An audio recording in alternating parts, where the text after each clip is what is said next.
Smart Culture, Science. In this video, we will be looking at the law of conservation of mass. In every chemical reaction, the total mass of the reactants is equal to the total mass of products. Let's look at an example. When iron and sulfur combine in a chemical reaction, they form iron sulfate. During the reaction, the atoms are rearranged to form iron sulfate. Notice that no atoms are lost or gained. They are simply arranged in a new way.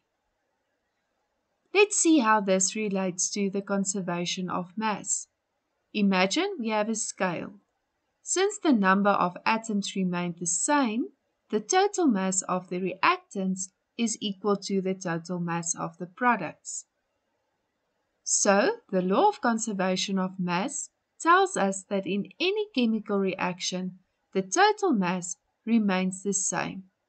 This applies to both open and closed systems. And that's a wrap on today's fascinating journey through the world of knowledge. Don't forget to hit that subscribe button and join our ever-growing community of curious minds. We can't wait to embark on new educational adventures together.